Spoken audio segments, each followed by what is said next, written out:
afternoon, everyone. Welcome to today's Smart Company webinar, which is all about tackling ATO debt while also building financial resilience within your business.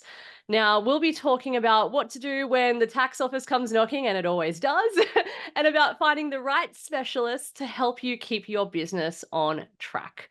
My name is Tegan Jones. I'm the Senior Technology Journalist here at Smart Company, filling in for our news editor, Eloise Keating, who unfortunately is unwell. Now, I can't be Ellie, but I will try my absolute best, and we're all hoping that she recovers soon. Today, I am joined by Olga Koskie, the Director of Tax Assure, and Mark, Occhiuto, Director of Fifo Capital, who's also filling in for Fifo Capital Director Wayne Morris. You've got two ring-ins today, which we're very excited about. Welcome so much, Olga and Mark. G'day. How you going? So thank you so much for joining us for today's conversation, and thank you to Fifo for making today's webinar possible. Now, first, of course, we would like to acknowledge the traditional custodians on the land on which I'm coming to you from today, which is the Gadigal people of the Eora Nation. We pay our respects to elders past and present, both here and across the many nations within the land that we call Australia. And I'd like to offer a special welcome to any Aboriginal or Torres Strait Islander peoples who are on the call today. So for today, we're going to be covering the options available to you if you do owe money to the tax office, the types of specialists that you can seek out to help you in doing that, and the finance strategies that will allow you to take proactive steps to gain control and to stay ahead. So Olga and Mark, which will each share their perspectives as our experts today, as well as practical strategies, because we love practical strategies that can help your business survive, but not just that, but to also thrive.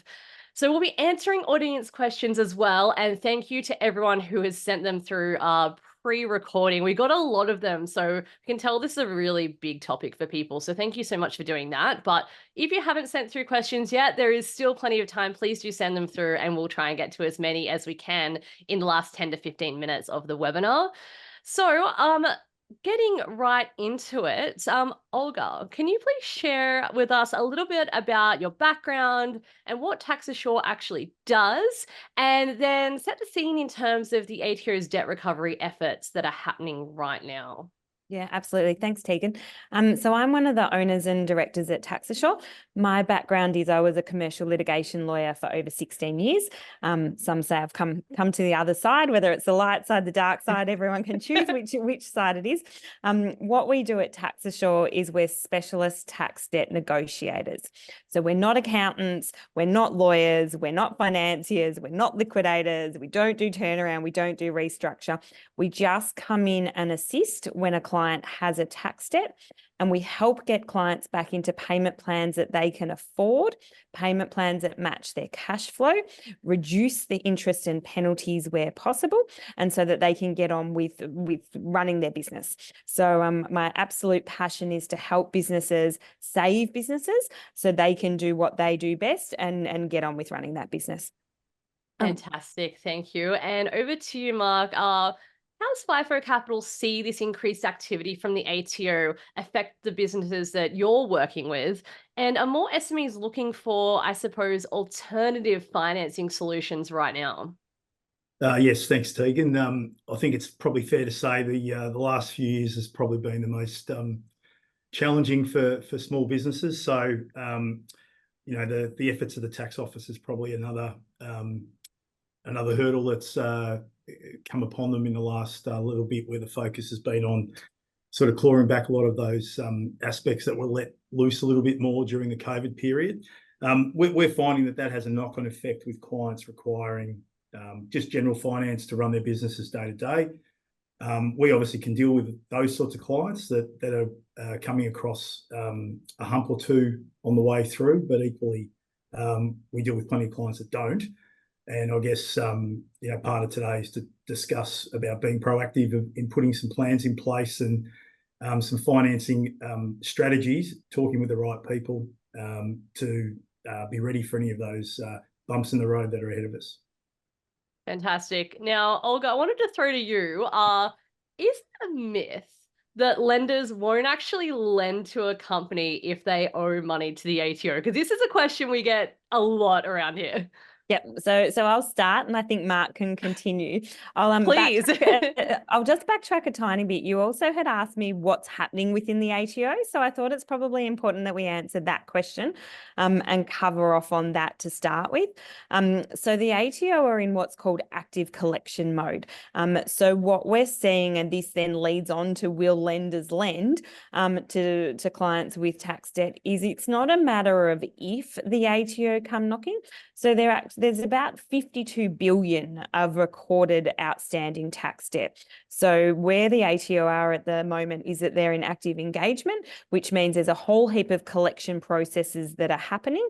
These can include directed penalty notices, they can include garnishee orders, they can include credit reporting. So what we're seeing is increased activity from the ATO to collect that money that's recoverable. And I don't think there's very many clients at all that owe money that have not now heard or been subject to some form of recovery action from the ATO. Now that then leads into your question, where I call it pub talk sometimes, about people saying, no, if you've got tax debt, no one will lend to you. I think if you walked into the ANZ branch and you weren't a customer and you said, I've got tax debt, can I please borrow some money, for example, they might say no. But other than that, and I'll throw over to Mark, and this is a lot of what we're talking about today, if you're using a specialist and you see the right people for the right job, then the answer is absolutely you can still borrow. So before I throw to Mark, just to be clear, it's better to go with a specialist than old mate down at the pub. And what That's they're saying. Yeah. So I think running a business is complex. I think it's harder these days than it's ever been. And I think that goes with all aspects of running the business. Now, whether it's negotiating your tax debt, whether it's borrowing, whether it's the advice you need in different areas, to use a specialist that does nothing but whatever that skill is, I think you're going to get 100% much better service and get a better outcome, especially than the pub talk. It kind of reminds me of a menu at a restaurant. If it's a few specialized things, it's usually quite good. If it's 4 pages long and covers anything, probably not so much. Yeah, that's exactly right. For sure. And Mark, I'd love your perspective on this as well. And then I had a specific question for you. Yeah, cool. So yeah, I guess to flow on from what Olga was saying, there are alternatives. So there are some lenders that are hard and fast around what your position needs to be on with the tax office. I guess one of the key themes today is obviously around getting the right advice, talking to the right people, because there are alternatives. So with Fifo, for example, we're not going to be the answers for everyone, but again, we're another option that perhaps you weren't aware of. We have the ability to provide solutions that might be a little bit out of the box to clients. So I guess the key takeaway is talk to the right people, speak to your advisors, inform yourself as best you can before you make a decision, because there are some channels that maybe people are not aware of, as well as if you take a particular pathway that may have a direct conclusion, which is more on Olga's side of things rather than mine, hopefully. And it's just about being informed before you make that call. Absolutely. And I think considering what Olga was saying as well around that, you can't really hide anymore, like the ATO is finding people. Mark, do you think in that case, considering this current economic environment and the fact that this is happening, that how should SMEs be thinking about contingency planning? I think the best clients that we deal with, easier said than done, plan ahead and have facilities like we offer and other lenders as well in place for those unexpected consequences. And in our space in particular, we work in that working capital side of things. So quite often, even if you're not having a problem per se, the finance can be sort of embedded into the business to help it run more efficiently from a cash flow perspective, and where the business may be able to take advantage of opportunities that present themselves. So, with June 30 coming up, a lot of people take the time to, mark the line in the sand, think about what's ahead, plan, talk to their advisors, map out what they want their business to be going forward. It's an opportune time to sort of do that health check across the board with your finances as well, so that when those unexpected things pop up, you're ready, and your business has been built in that resilience to be able to deal with it.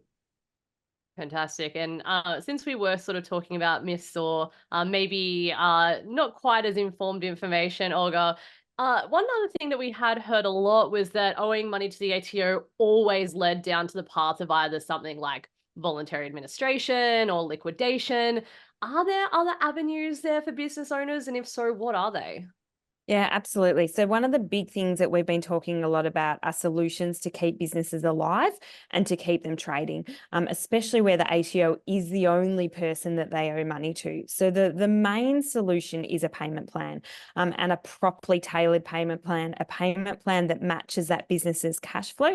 And of course, we're talking about viable businesses. So if a business, there's no cash coming in and they're no longer viable, then there may be a different path. However, the majority of clients that we see have very good businesses.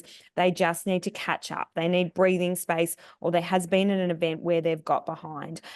So they need long-term payment plans with no upfront payments to give them that breathing space so that they can continue trading.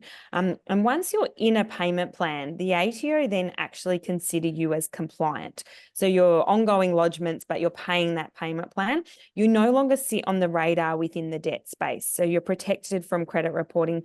You're protected from all of the enforcement actions. So a payment plan is actually a really, really strong tool, and defends you against any further action from the ATO. And they are possible. As we were talking about with the specialist, it all comes down to what goes in the applications, how they're drafted, what supporting documents, and they are 9 times out of 10, if it is a viable business and there is cash flow to support it, it's absolutely possible to get a payment plan. How often do you see that in your experience, businesses actually going on those payment plans? 99.9% of the time. So Wow. that's probably what we do. So it's very rare that we would see a business or that they get to us that we can't get them in a payment plan. The only time would be, as I said, is if there is no cash. If there's no money left, it's no longer a viable business for whatever that case may be. Otherwise, if it's a viable business that has cash flow, then we're absolutely able to help with payment plans. Lovely. And we've been talking a lot about specialists and how important they are in this instance. So, Mark, I'd love to know a little bit more and dive a bit more into the different types of specialists that SMEs should be seeking out to help them navigate, again, this current climate and the challenges that come with it. Yeah, sure. I guess just flowing on, using someone like Olga, I mean, we've worked together in the past where we get comfort from her being involved and being able to negotiate with the ATO a plan that ties in with the cash flow of the business. I guess that's the key thing, in where her expertise comes into play and her team's expertise comes into play, where it's not necessarily unachievable for a business owner to negotiate or to get a payment plan, but it's more about it being more in line with their cash flow, which I guess is where Olga's skills come in. And as a financier, we get that comfort that we know that work's being done, and then our facilities sort of tie in as well with that. Beyond that, seeking guidance from your advisors, your accountants, if you're using brokers, those sorts of avenues. Just again, as I came back to earlier, talking about and understanding the different avenues and options you've got at your disposal. Something that was not suitable 6 months ago might be suitable now. And similarly, you may think that there's a particular type of solution, like we often get specific requests for a particular type of product. When we dig below the surface and we actually ask the clients what they're actually going to use the money for, they may come to a slightly different solution, which gives them what they need, or hopefully gives them a better offering. But quite often it's something they weren't aware of. And we can use our expertise in that space, which is all we do. Obviously, we don't lend against buildings. We don't do that sort of financing. It's all cash flow that we do. So that's what we see every day, and utilising our expertise to build in and blend in with the cycles in a business. An And does that example, help? oh, sorry, Oh, please, no, please go, Olga. I was just going to say a couple of examples. So sometimes when people look at payment plans, they talk about them being cookie cut. So they would just go, okay, we'll divide it by 12 months. So I just thought I'd follow on from what Mark was saying for some examples. So I've been helping a landscaper who's in Tasmania, and their industry is very dependent on the seasons. So he's been educating me about the dry season and about the wet season. And so the payment plan that we will be proposing for him is going to actually match the cash flow of the seasons. And another interesting one that we've been assisting on and working in conjunction, exactly as Mark said, with specialists, and working in relation to an R&D grant that another client was obtaining, is that they owed about $2 million, but we were able to get them a payment plan for the first 6 months that they only had to pay $5,000 a month. And then in month 6, they were getting a huge injection of capital from the R&D grant. So it's very much about looking at every single client's circumstances and tailoring what they need to that, whilst working with the funders or the other advisors to get the client to where they need to go. That's interesting, because I probably would have just assumed that, a payment plan means like same thing every month, not much like a bill or any other kind of repayment plan that you kind of just see out in the wild for individuals. So I think I sometimes joke that anyone can get a payment plan, but whether it's a good one or not is a completely different story. Whether you can afford it, whether it's right for you. So if it's submitted and done in the correct way, it shouldn't necessarily be cookie cutter, and it shouldn't just be divided by the amount of months. Fantastic. I didn't know that, so it's going to be learning some really cool stuff today. Besides the payment plans, which we know are really important, are there any other effective strategies for engaging with the ATO when dealing with tax debt, Olga? So I think engagement is the key. So I've been talking a lot about eating the frog. So the colloquial saying that we've got to eat the frog. We can't ignore it. We can't have our head in the sand. So we need to engage. So if you can't pay the debt in full, your payment plan is actually your golden answer. You need to engage, and you need to be in a payment plan to prevent further action. And that is the way, if you can't pay in full, to protect yourself. There is also a possibility to reduce the debt by considering the interest and penalties. It's not a given, and there's been a lot of press around the ATO saying you won't automatically get the interest and penalties back when the debt's paid. There are what's called legal practice requirements that are laws in what needs to be met to get that interest back. But again, with the right application, that interest can be remitted, and we're still having great success in getting that interest remitted, which is reducing the debt, which is a helpful strategy as well. Interesting. I know that we were going to keep most of the audience questions to the end, but there was one that's actually really relevant, so I might just throw that to you now. Yep. Someone was asking, and now of course I have lost it. They were, let me bring this up. The Q&A is read the payment plan. Do you roll over the next BAS and tax return debt, or do you renegotiate? So again, if we go back to pub talk, so the ATO is a very moving beast at the moment. So the landscape is changing very quickly. So in the past, probably 6 months and beyond, a lot of people would just roll their BAS in and then renegotiate. But if you don't pay your BAS on time and in full when you're in a payment plan, it defaults the payment plan. So that is a mark, and the ATO are looking a lot at compliance history. So every time you're not paying a BAS in full when you're in a payment plan, it will default, and you need to go back and renegotiate. So look, that still can be done once. Or a lot of clients are coming to us saying, we've had a lot this month, I can't pay my BAS, it's defaulted my payment plan. It requires a whole new application. So it is possible to then reapply for a new payment plan, but it's not automatically given that every 3 months you can just roll your BAS in. And after about once or twice, the ATO won't agree to it. Awesome. Thank you for that. Now, I know we mentioned cash flow cycle before, so I thought it was important to touch on that a little bit more. Olga, why is understanding the cash flow cycle crucial for SMEs, and how can it impact their financial health? Well, when you're looking at the debt, it's crucial to look at whether or not they're a viable business and whether or not they're able to pay that debt back.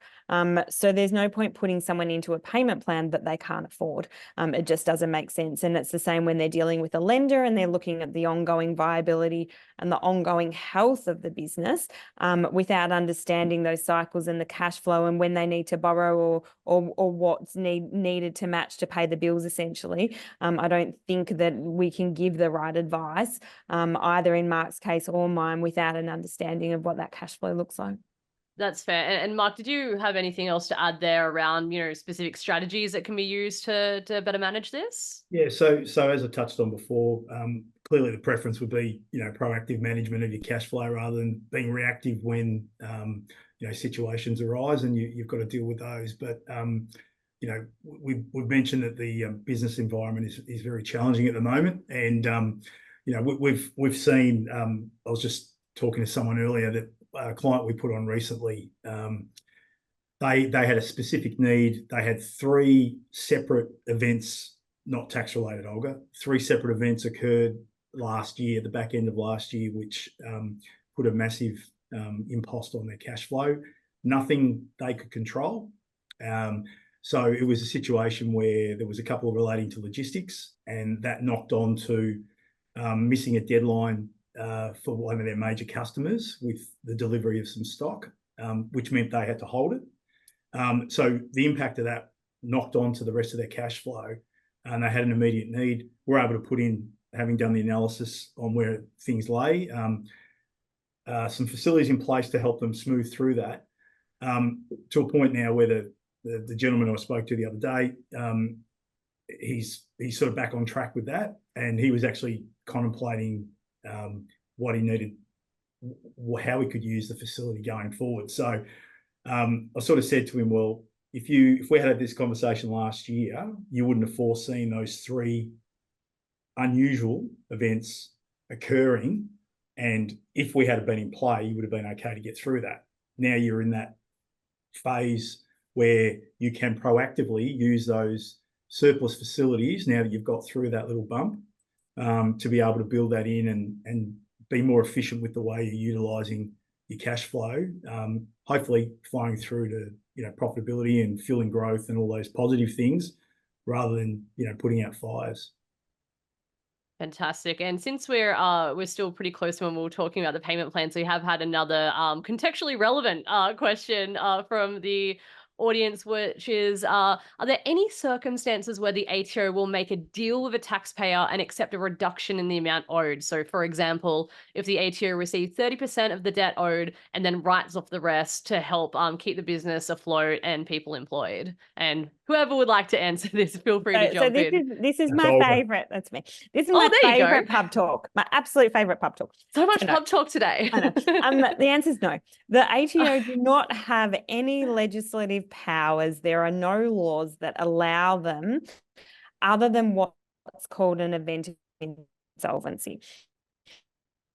So if there's a liquidation or a bankruptcy and they go down that path, but if they just say, I want to pay $100, wipe off the rest, otherwise everyone's going to lose their jobs, the ATO don't have the power to do that. They're unable to do that. The only way we can reduce the debt without going bankrupt or through a liquidation or a small business restructure, but we're not here to talk about insolvency today, is by getting rid of the interest and penalties. But the doing a deal, it can't happen. There's no power, there's no laws to allow that to happen. Fair enough. So there's one other thing that I'll just touch on, but it gets a little bit technical. So there is a power, what's called non-economical to pursue. And so there has been in the past, the ATO used the term written off, but it's not how we all use the term written off. So I like to describe these debts is that they hide behind a curtain.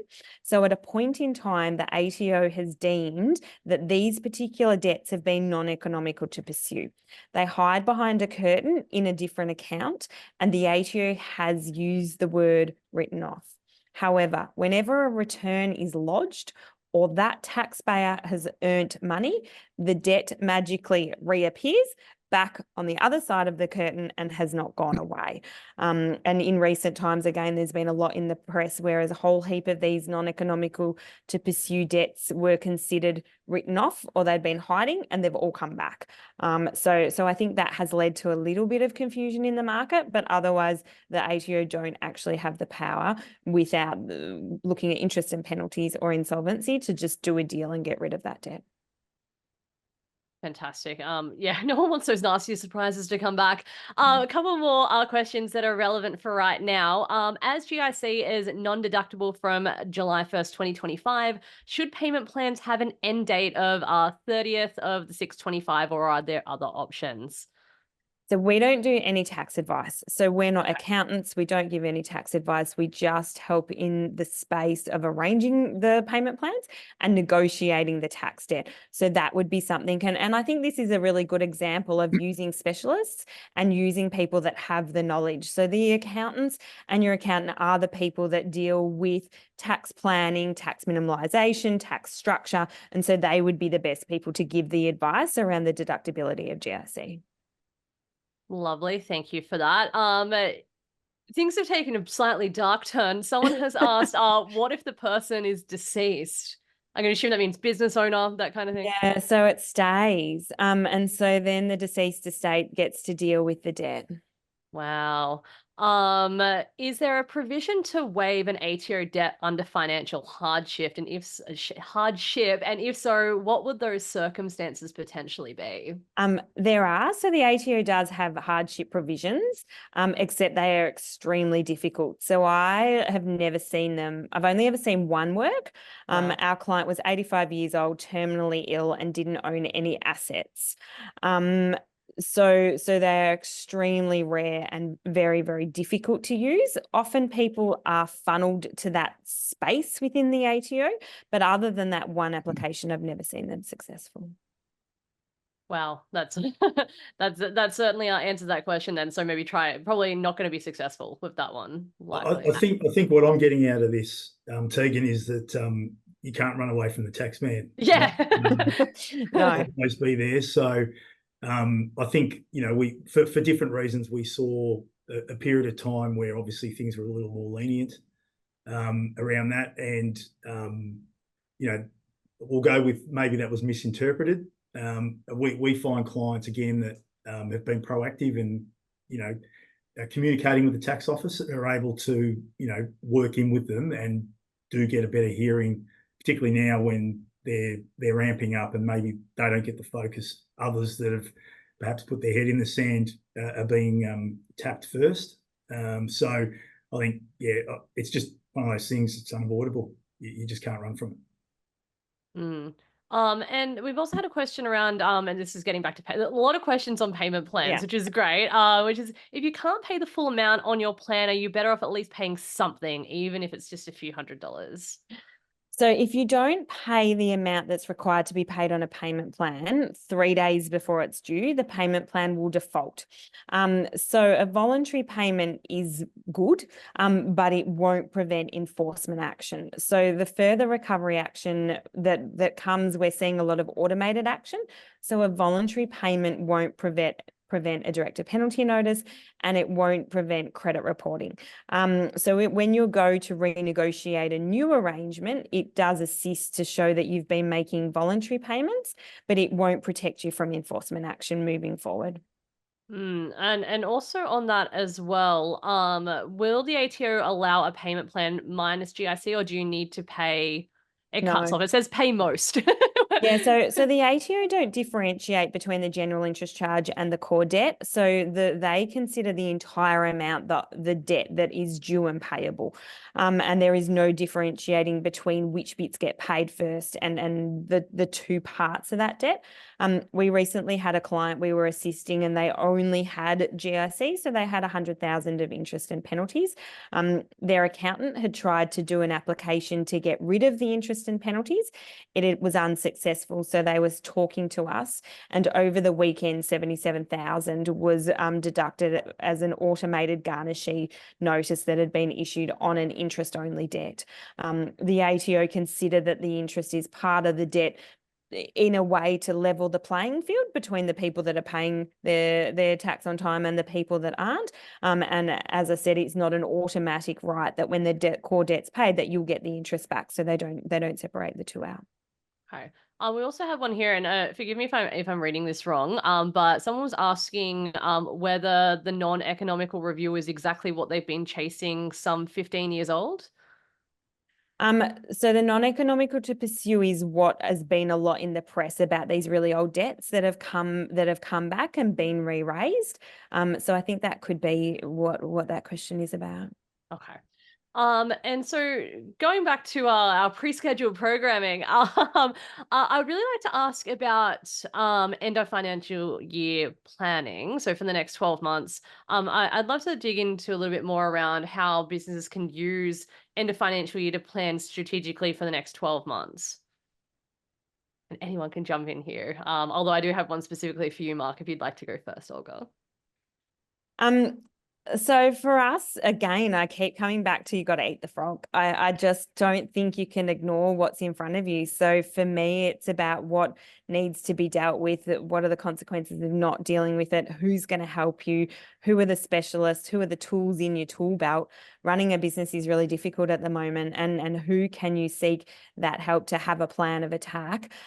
So as Mark said, you're being proactive rather than reactive. Even if things haven't quite gone to plan, that there are solutions and there is help, and finding those people to guide you in the next 12 months. And Mark, what kind key financial indicators should small businesses review during this time, end of financial year, to set themselves up for success in the coming year? Yeah, so flowing on from what we'd said previously and what Olga's just mentioned there, I think, understanding where you want to take the business, it's easy to get lost in the day-to-day. I guess taking that moment to, get the advice, where do you want to take things, see what things you can tweak. So you may be able to use finance like ours to get better payment terms, offer your clients different trading terms. So there's ways to manipulate your working capital and your cash flow to your benefit. Thinking more strategically about who you're doing business with and how you're doing business with, on what terms, also come into play. It really depends on the situation of the business and where they're at in their life cycle as to the different levers they've got, but nothing short of getting that great advice from the right people to help steer you through, what's a very challenging environment in particular at the moment. For sure.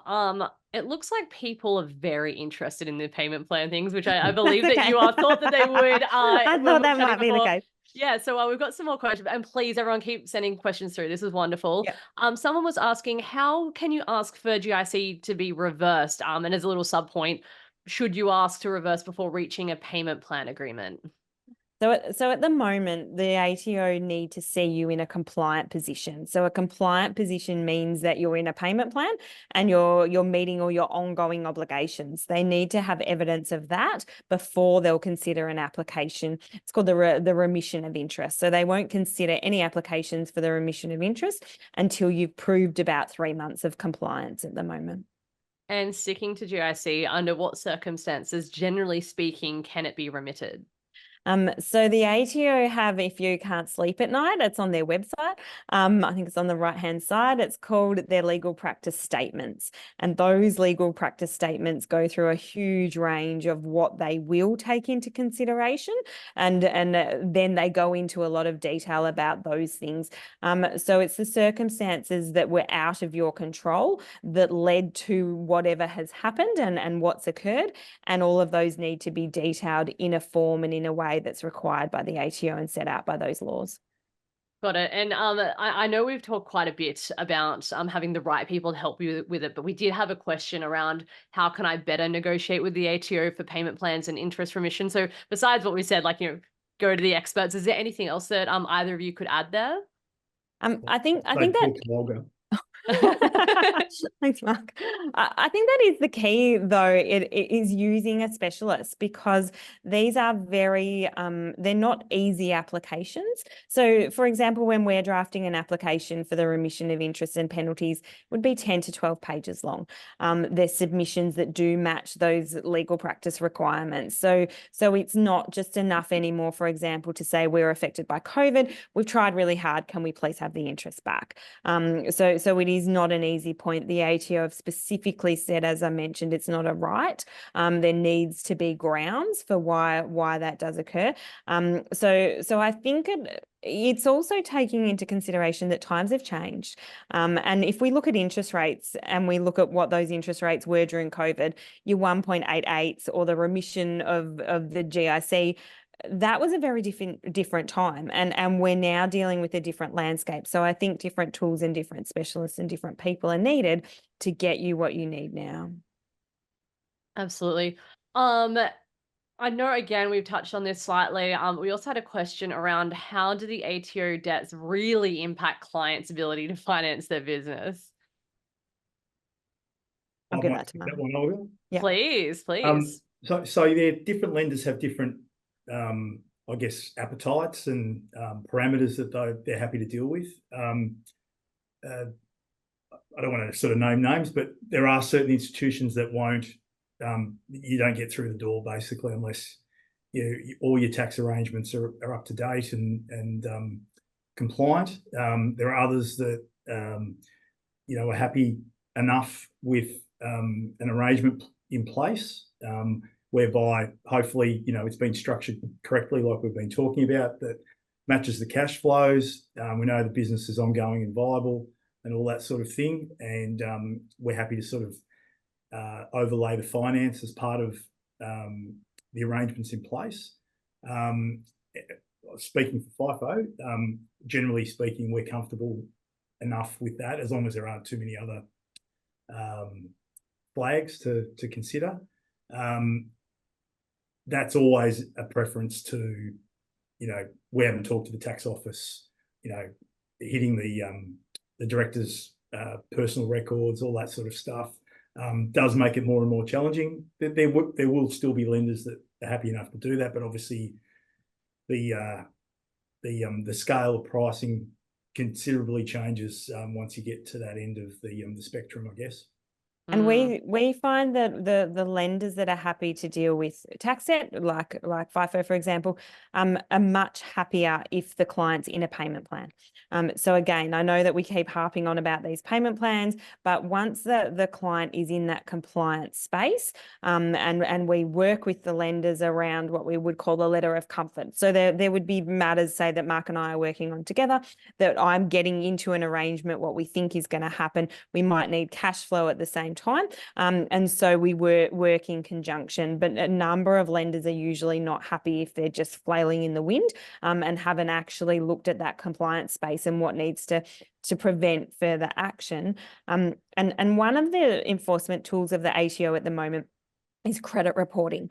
So if your debt is more than 100,000 and it's more than 90 days overdue, you can be reported to the credit reporting agencies. And that has a huge impact, obviously, on your borrowing.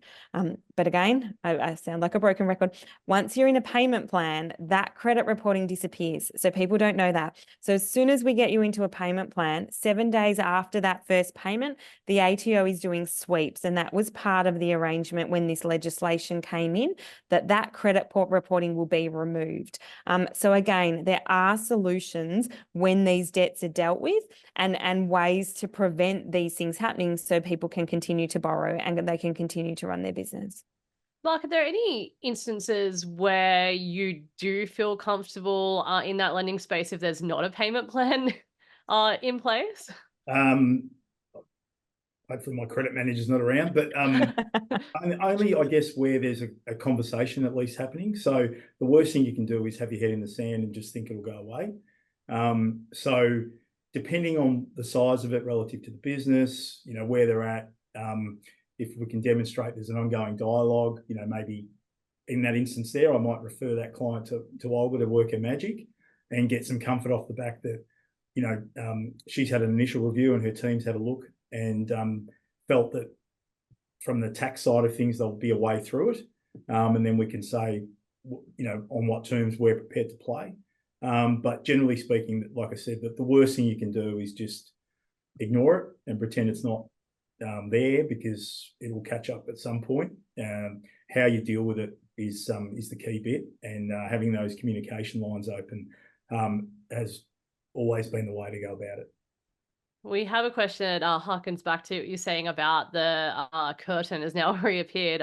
Someone said that the bankruptcy debts, which was hidden behind the curtain, have now reappeared. Does the taxpayer have the obligation to pay this amount back after 6 years? Will it incur interest on top of the debt?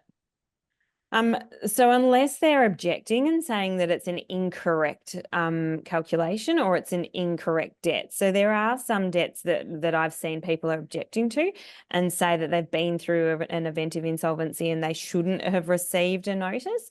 If it's a correct debt, then yes, they will need to pay it. And often in events of insolvency, people can still be personally liable. So we've seen a number of the debts where a company might have gone into liquidation and the individual didn't realise that the director's personally liable, which they can be for company tax debt.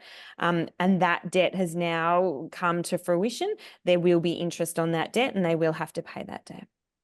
So not great news for whoever was asking that, I'm afraid. But we can get a payment plan. So if they can't pay it all up front and they want to avoid bankruptcy, then it comes back to the same options. I wish I was keeping a tally of payment I know. plans. Lucky it's not another game, hey? Absolutely. Someone also asked, is there a good chance to challenge the ATO, since we're talking about saying, no, I don't know that, after they've done an audit?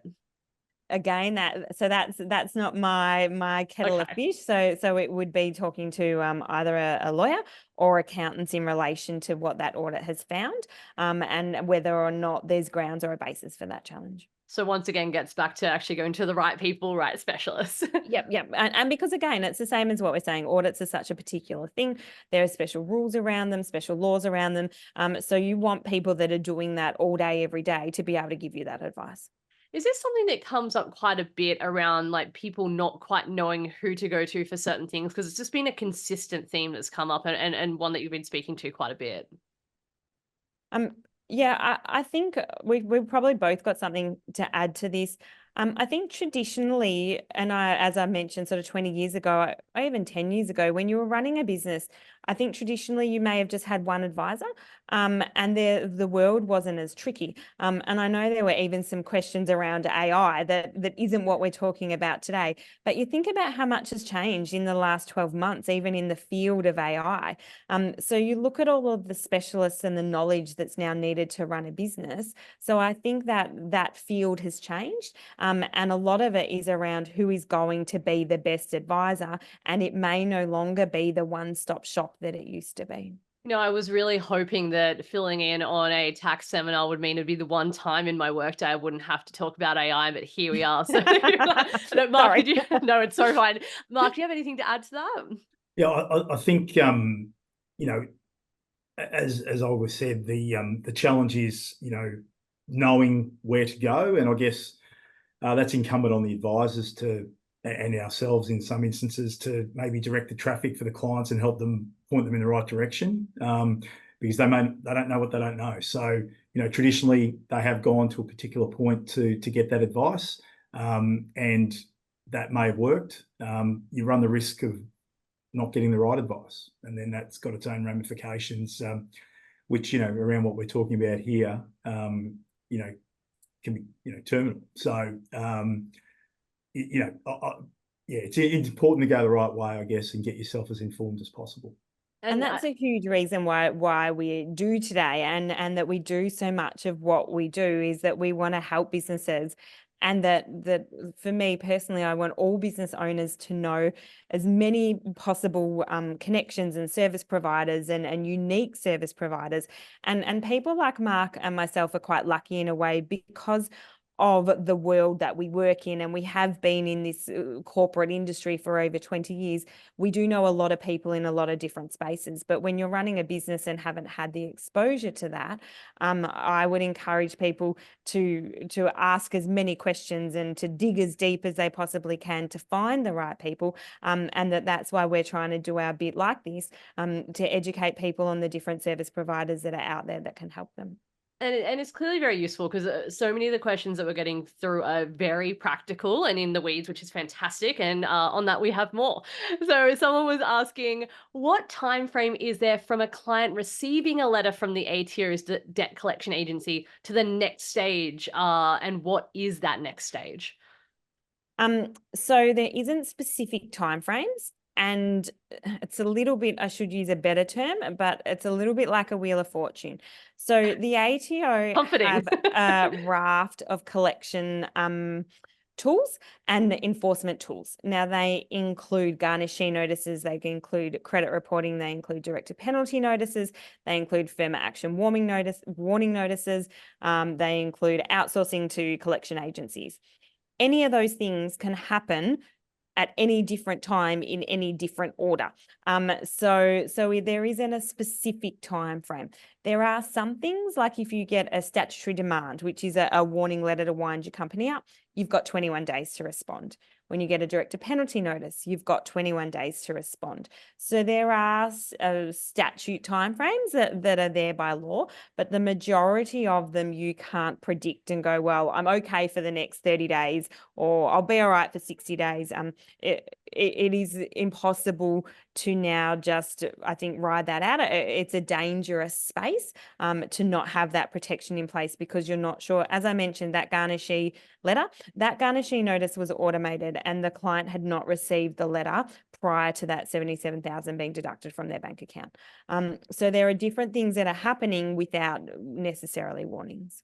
Yes, off the back of that, we've got a really relevant question, which was if a DPN has gone past that 21 days, can they still negotiate a payment plan? Yeah, absolutely. So what the DPN does is it makes, without getting too technical, the director personally liable. But if we put the company into a payment plan after it's expired, the next steps, the enforcement action against the individual won't be taken. So the directive penalty notice doesn't disappear.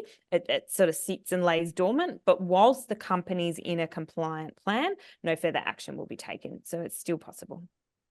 And sticking with really specific questions, someone has asked, similar to consumer or commercial debt, is there a statute barred law relating to tax debt? No. Okay, easy one to answer. The longest debt I've dealt with was a 20-year-old debt. Wow. So. Okay. Can the ATO ask a business to change their reporting from quarterly to monthly if they have a debt or have poor compliance, if it was going to help their cash flow? Again, that goes back to the accountant space. So the whole reporting, the lodging all sits within an accountant. There are different tools and different things the ATO will do, and the accountants advise and manage that. We just come in when it is a crystallised debt. Someone has also asked, what are some of the best ways that you can suggest to negotiate around BAS payments? So I assume that's getting a payment plan. So the most important thing would be, to jump on it quickly. So people say, when should I come to you? And I said, well, when you're about to lodge and you can't pay, ring me that day. So don't delay, don't ignore it, don't wait for notices. Get on the front foot and deal with it. If you can't pay it in full, to get an arrangement straight away. And how do you advise the ATO of significant reduced business income for the current financial year?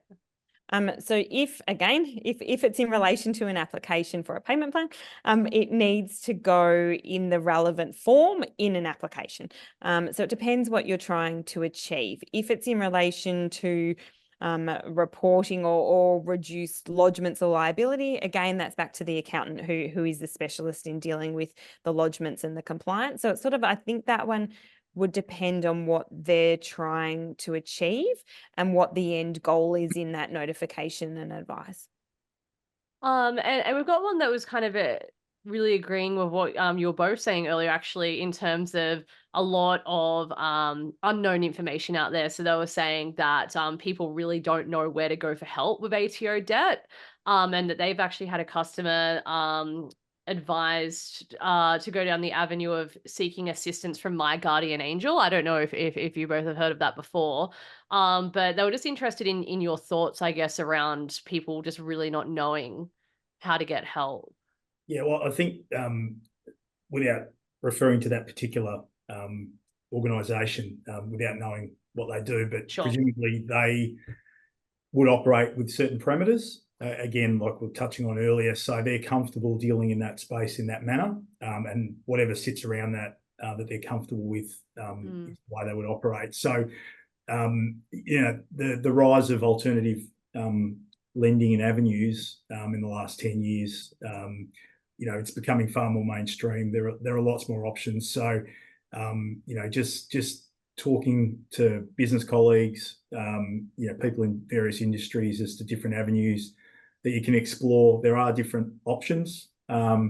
It's probably a case of there are so many options now that can actually over-index the other way, where you're not quite sure which way to go because there are so many options. So, there are the traditional avenues are still there, but there's plenty more available. So it's just about getting yourself informed. And I think being, no, please go, Olga. I think being informed is the key. So doing your research. So there's a lot of talk in some of the circles that I'm involved in education and advice around the restructure space, and around the different lenders. But I think the biggest thing is for people to dig a bit further and to really do their research and see what they're being provided or what the solutions are, and do they want their business to continue trading? Do they want to go through an event of insolvency? What ramifications are both? What are the benefits of both? What are the pros? What are the cons? And if it doesn't quite feel right, to keep digging. And as Mark said, there are so many solutions, to potentially not stop at the first one if it doesn't feel right. For sure. And I guess on that alternative financing options, Mark, what do you think has really changed in the last sort of 10 years to have so many more pop up now? It's dangerous ground as to why. So I'll just dance around it a little bit. Okay. So I think there's like in any sort of economy, there are pockets that maybe weren't being serviced as well as they could be, and capitalists and entrepreneurs have identified those and found a way in their own view, I guess, that they're happy to lend and work in a particular space with certain parameters, and that's led to lots of niche providers. There's heaps in the private lending space. I've never seen so many. The non-bank lending space, the fintech space. There's so many different avenues that you can explore, and like I said, they'll have different applications and different levels of suitability depending on what sort of business you're in. Industries, there's some specific industry-related lenders, the circumstances, the life cycle of your business, your own personal circumstances, all that sort of stuff plays into any one of those avenues that may work for you, and that may be a bridge for a year until you move into the next phase. So it's just I guess supply and demand kicks in again. Now, we have less than 10 minutes to go, but I think we can probably squeeze some more questions in if you want to get some last minute ones in. So please send them through. But we're still going. We still have some. Someone has asked, how do you advise the ATO of significant reduced business income for the current financial year? So that would be the same as we just spoke about before, on how, depending on what they're trying to achieve, on whether it's for an application for a payment plan or whether it's for reporting, so I think it just depends on what their outcome and what they're actually trying to achieve on that one. Your thoughts on that, Mark? Agree? Yep, absolutely. I'll steer clear of all that stuff. That's not my area at all. Fair enough. Fair enough. And because again, so much of this conversation has been around, knowledge gaps, things like, although I prefer the term pub talk now. I like that. I'm going to adopt that one. For both of you, what's some of those biggest knowledge gaps or most prolific pub talk that you both come across in this space? You want to go first, Olga? I think the biggest one is doing a deal. So that what we already covered on, I hear that a lot, but that someone's done a deal and that you should just be able to do a deal. And why would the ATO not care if all these employees are going to lose their job? And that should be possible. But it isn't. So I think that's probably the biggest issue that we hear and that we see, and that people thinking that there should be a way that it's fairer, and unfortunately there's very tight rules around what the ATO can and can't accept, and ways and parameters that needs to be framed and put towards them, and just employees losing their job is not enough. Mark? Yeah, I think the key messaging for me is around the planning and being proactive more than anything else. And we talk about the neck bleeding situations where cash flow is that tight. Avoided the hard conversation, swallowing the frog in the case that Olga was talking about. But I'm going to adopt that one too. that can apply to the financing side of things, and band-aid solutions. Talking to the right people who have the right type of products for what the actual problem is. Rather than it just being a band-aid that might kick the can down the road for a number of months or less in some instances, and just getting the right structure in place, investing a little bit of time, which I know is challenging. Business owners are time poor. They've got to be all things to all people. And as we've laboured the point, it's not easy doing business these days. It's more challenging than ever before. So again, flying back to just getting the right people around you, getting the right guidance, planning as much as you can so that you've got some contingencies in place. The business is ready to deal with anything that comes as a bit of a curveball. You can't plan for everything. So it's about having some leeway and some wiggle room to sort of keep the wheels turning as well. Speaking of fairness, someone has asked, when is the ATO going to stop giving interest-free loans? Not fair to all the other taxpayers. Anyone have anything to say about that? I'm not sure it's interest-free. No, so it's 11.34% compounded daily. So they are not a cheap small business bank. They are not free, and there is no guarantees that even when the debt is paid that they'll get the interest back. So that's exactly why there is an increased tough stance on the remittance of interest. It is not free, and when you compare it to lenders like Fifo, it's certainly not a cheap loan. You talk about myths. That's exactly one of them, where everyone does think it's an interest-free loan. It's not. Absolutely, it's not. And when you do the maths on it, it can be pretty ugly, and there's definitely better alternatives. Why do you think that this has become such a prolific? We'll go back to myths again, because you both seem to immediately have heard that many times before.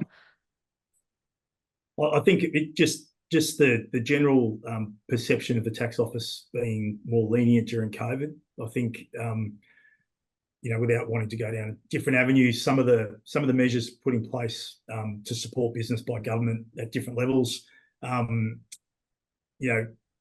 perhaps were misinterpreted as to what they did and when they could apply, and it then becomes what it is when it's not, sort of thing. And I think that's probably one of them where it just kicks the can down the road a little bit rather than addressing the problem. And there was more lenience around the remission of interest and penalties. So I think that's what may have led to the myth or the perception about the ATO being a cheap small business bank.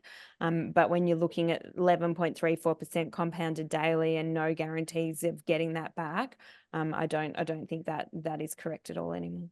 Thank you for clearing that up. I think this might be our last question. We'll see how we go for time, or if anyone slips some more in.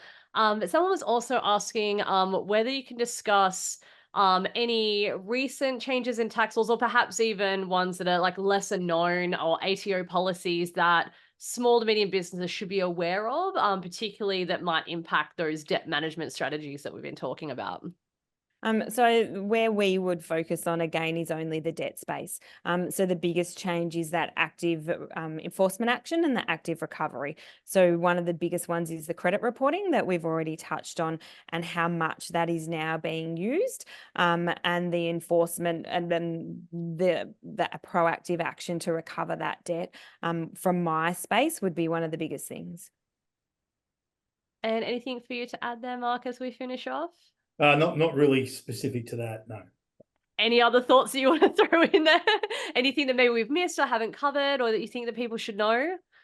No, I think just re-emphasising the talk to the right people, get advice, plan as best you can. Cash flow problems don't go away. There's always something around the corner, unfortunately, which also creates opportunity. It's not all doom and gloom. There are choices and options for you to explore and hopefully get on the other side of things. Yeah, the other thing I wanted to emphasise is that we don't just deal with distressed clients, clearly. Don't come knocking necessarily if that's the problem, but we're happy to deal with good clients that don't have these issues as well, of course, in a proactive manner. Always happy to have a chat. Yeah, and there are solutions. I know we've talked about all the bad things, but the whole reason we're here and that we do these talks and that we put it all out there is there are solutions to help businesses, and especially for the business owners to keep looking till you find the right solution, because we're here to help. Fantastic. Now that's all the time we have. Brings us to the end of the discussion. I hope that today's webinar has given you all some really great insight. I certainly have gotten some around how to manage ATO debt, who to turn to for help, and the strategies that you can put in place when it comes to building your business resilience. Thank you so much for tuning in, especially for all of you who sent those amazing, very practical questions. It really putting Olga on the spot, but she was firing back. And same with you, Mark. I loved it. And thank you so much to Mark and Olga for being here as our experts. It was great to chat with you both. Thank you. Thanks, Tegan. Now, also thank you to Fifo Capital for sponsoring today's event. Now, if you did want to review it, or if someone in your business missed it, a recording of the webinar will be available on Smart Company in a few days. So do keep an eye on the webinar homepage for all of those updates. And I hope that we'll see you at another Smart Company webinar soon. Have a great afternoon.